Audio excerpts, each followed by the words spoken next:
pagi, Oma dan Opa yang Tuhan kasihi. Pagi hari ini kembali kita akan menghayati perjumpaan kita dengan Tuhan melalui kebenaran sabdanya. Oleh karena itu, Oma dan Opa yang Tuhan kasihi, firman Tuhan yang akan melandasi perjumpaan kita dengan Dia di pagi hari ini disampaikan dalam kesaksian Injil Matius pasal yang ke-6 ayat yang ke-34. Mari Oma dan Opa yang Tuhan kasihi, kita bersama-sama menundukkan kepala. Kita berdoa sebelum kita mendengar dan menghayati kebenaran firman Tuhan di pagi hari ini.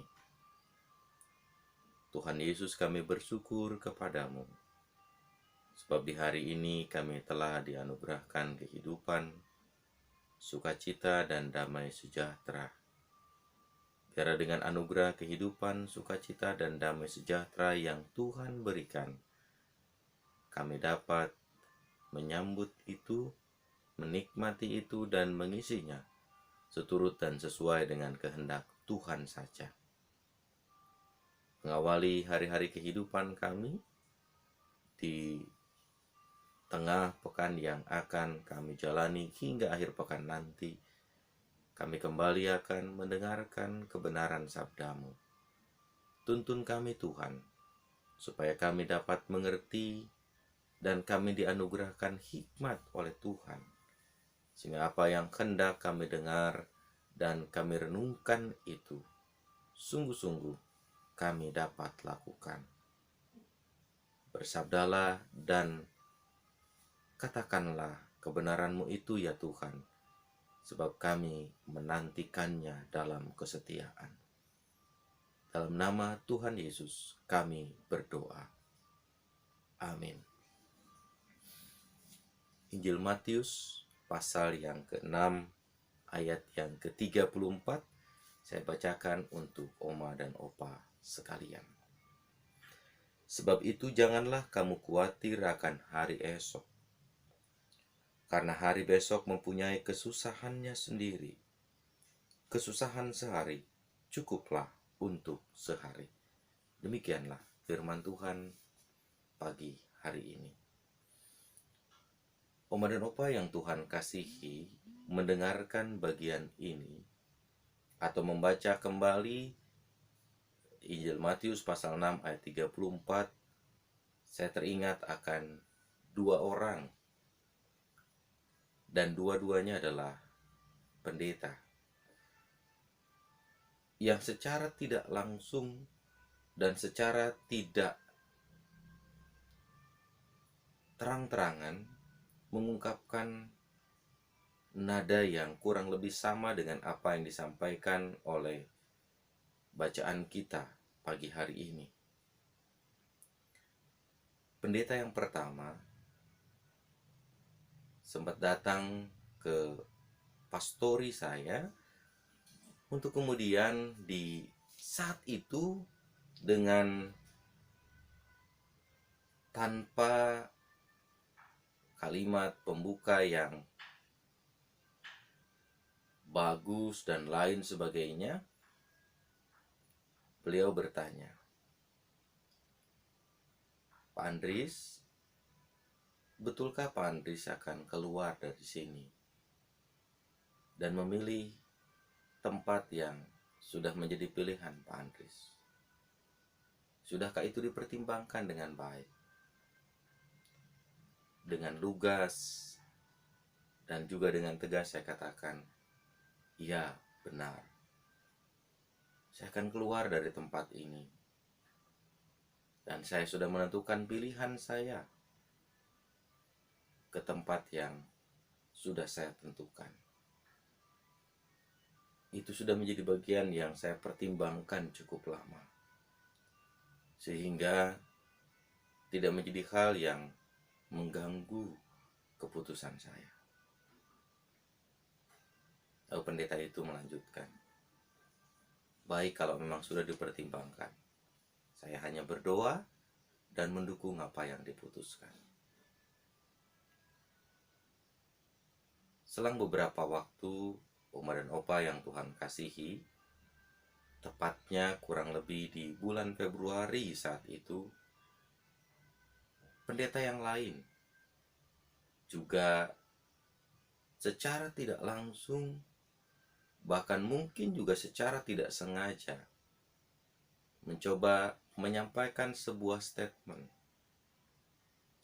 yang menurut saya sangat menggugah, statement yang menurut saya sangat memberikan motivasi dan semangat, statement yang menurut saya perlu direfleksikan dan digumuli sedemikian rupa. Statement atau kalimat yang muncul dari pendeta yang kedua adalah, Pendeta Andreas, pendeta itu hidupnya dari iman. Saya renungkan itu cukup panjang, bahkan hingga kekinian. Sungguh, Oma dan Opa, Bapak Ibu yang Tuhan kasihi, dua pendeta tadi sesungguhnya ingin mengajak saya untuk membangun sebuah keyakinan, sebuah kepercayaan yang berorientasikan pada Sang Pemilik kehidupan. Secara tidak langsung, para pendeta itu ingin mengajak saya untuk mengarahkan fokus dan perhatian saya beserta dengan keluarga saat saya melakukan dan menjalani tanggung jawab pelayanan, bukan kepada apa yang bisa dipegang secara bendawi, bukan kepada apa yang bisa dinikmati oleh mulut dan lidah kita, tetapi secara tidak langsung ia ingin mengajak saya dan keluarga untuk membangun sebuah kebergantungan yang utuh, yang sungguh hanya kepada Dia. Kesaksian firman Tuhan pada pagi ini pun juga mengajak kita, Oma dan Opa yang Tuhan kasihi, untuk memiliki spirit yang sama, spirit kebergantungan kepada Allah, spirit keberimanan kepada Kristus. Oleh karena itu, menutup rangkaian pengajarannya, pada bagian ini Tuhan Yesus menyampaikan, sebab itu janganlah kamu khawatir akan hari besok, karena hari besok mempunyai kesusahannya sendiri. Kesusahan sehari cukuplah untuk sehari. Pengajaran ini sekaligus Bapak Ibu, Oma dan Opa yang Tuhan kasihi, mau menegur orang-orang pada waktu itu. Orang-orang yang pada waktu itu membangun orientasi hidup kepada hal-hal yang bersifat bendawi. Yesus hendak menegur mereka yang pada waktu itu mengarahkan fokus dan perhatian mereka kepada hal-hal yang ada di dunia. Sehingga fokus kepada hal-hal yang bendawi, fokus kepada hal-hal yang ada di dunia, menggeser tempat dan posisi serta kedudukan Allah di tengah-tengah kehidupan orang banyak pada waktu itu. Itulah sebabnya kemudian Yesus memberikan pengajaran ini. Dalam pengajaran penutupnya, Yesus mau mengajak orang banyak, tak terkecuali juga adalah orang-orang yang saat itu turut mendengarkan pengajaran Yesus, supaya mereka mengubah fokus mereka, bukan lagi kepada hal-hal yang bersifat bendawi, yang sesaat mereka miliki, namun untuk sesaat pula itu akan habis oleh waktu. Itulah sebabnya Yesus mengingatkan orang banyak. Yesus mengingatkan orang-orang yang turut ambil bagian dalam pengajaran bersama Dia, agar mereka sungguh-sungguh mau memokuskan perhatian mereka kepada Kristus. Ketika orang banyak membangun hidup dalam kekhawatiran, khawatir akan apa yang akan mereka makan, khawatir apa yang akan mereka minum, justru itu hanya akan membuat mereka kehilangan kepercayaan dan kebergantungan kepada Tuhan, Sang Pemilik kehidupan. Padahal, di atas hal-hal yang dapat dimiliki manusia, di atas hal-hal yang dapat manusia rasakan dan nikmati, Tuhan sanggup berbuat lebih besar dari apa yang sanggup dilakukan oleh manusia. Secara tidak langsung, Yesus mau mengingatkan orang banyak. Yesus mau mengingatkan orang-orang yang sedang mendengarkan pengajarannya, agar mereka senantiasa tidak mengkhawatirkan hidup mereka di hari esok, tidak mengkhawatirkan hidup mereka di masa yang akan datang. Karena ketika mereka membangun fokus kepada Tuhan, Tuhan sendiri yang akan turut bekerja, mencukupkan, bahkan memenuhi apa yang menjadi kebutuhan hidup mereka.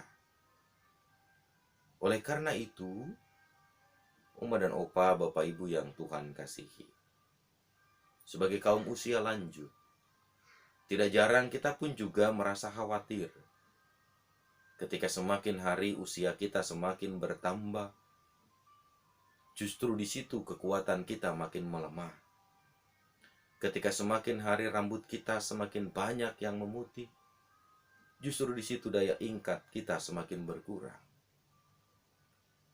Tetapi Tuhan mau mengajak kepada kita, saat kekuatan kita melemah, saat daya ingat kita semakin berkurang, Tuhan mengajak kepada kita untuk tetap memelihara iman yang serius, yang sungguh-sungguh kepada Tuhan. Kelemahan tidak harus membuat kita menjadi orang-orang yang khawatir akan hari besok. Kelemahan tidak perlu membuat kita menjadi orang-orang yang justru khawatir untuk menjalani kehidupan ini.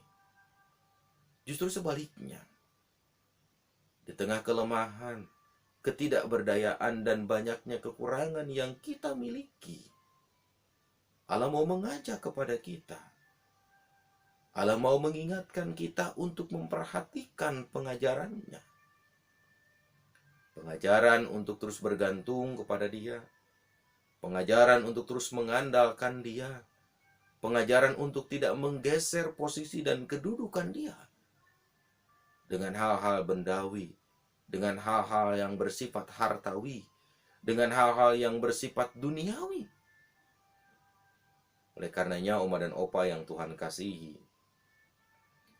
pengajaran penutup yang Yesus sampaikan ini menjadi pengajaran yang berharga bagi kita. Sama berharganya seperti ketika saya memasuki tempat yang baru. Pendeta itu berkata, Pendeta Andries, pendeta itu hidupnya dari iman. Saya imani betul itu. Saya yakini betul itu.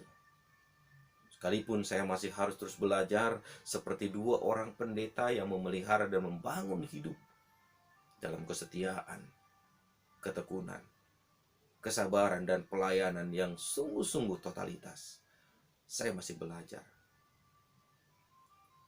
Tapi dua pendeta itu menginspirasi saya untuk meyakinkan diri saya bahwa di dalam Tuhan kita tidak perlu khawatir. Di dalam Dia dan beriman kepada Dia, kita tidak akan dibiarkan. Oleh karena itu, Oma dan Opa yang Tuhan kasihi, pagi hari ini saya ingin mengajak kepada kita, jangan pernah kita khawatir dengan apa yang akan kita nikmati, dengan apa yang akan kita jumpai di hari esok. Karena kita percaya Tuhan menyertai kita. Namun bukan berarti juga, Oma dan Opa, ketika kita meyakini Tuhan menyertai kita, Tuhan menolong kita, Tuhan menopang kita, Tuhan menyediakan semua kebutuhan kita, kita tidak perlu waspada. Sebagai manusia, waspada itu adalah baik. Memiliki kewaspadaan adalah bijak. Khususnya adalah kewaspadaan untuk mengatur irama kehidupan yang kita jalani adalah baik dan bijaksana. Sebab ketika kita hanya bergantung kepada Allah tapi kita juga tidak waspada, bisa jadi kita akan menjadi orang-orang yang konyol, mengalami kesusahan dan kesulitan hidup. Oleh karena itu, bergantung kepada Allah dan tetap waspada adalah bagian yang harus tetap kita pelihara di tengah-tengah kehidupan kita. Kewaspadaan itu bisa saja dalam bentuk hal-hal yang sederhana, hal-hal yang teknis dalam hidup kita. Jika hari ini, Om dan Opa yang Tuhan kasih, kita hanya punya beras 2 liter saja, dan kita berpikir itu tidak akan cukup untuk 1 minggu ke depan, pasti memang tidak akan cukup. Tapi jika kemudian kita mengatur dengan waspada, beras 2 liter ini sekalipun tidak cukup untuk 1 minggu, minimal tidak habis untuk 1 atau 2 hari. Itu adalah kewaspadaan kita. Kita mengatur kebutuhan kita sedemikian rupa. Kita mengatur apa yang menjadi keperluan kita sedemikian rupa, supaya apa yang Tuhan berikan itu bisa mencukupkan kebutuhan kita. Saya percaya, saya yakin, dengan banyak pengalaman yang Oma dan Opa jumpai, maka untuk membangun iman, memelihara iman, membangun ketergantungan kepada Allah dalam spirit kewaspadaan juga akan menjadi bagian yang dapat kita wujudkan dan kita nyatakan dengan baik dan benar di tengah-tengah kehidupan kita. Janganlah kamu khawatir akan apapun juga. Akan hari esok, akan apa yang kamu makan dan kamu minum. Lihatlah burung-burung di udara yang tidak menabur tapi diberi makan. Lihatlah bunga bakung di padang yang tidak meminta tetapi didandani begitu rupa. Apalagi kita, ciptaan yang mulia, pasti dipelihara lebih daripada ciptaan yang lain. Tuhan memberkati kita, Oma dan Opa. Haleluya. Amin.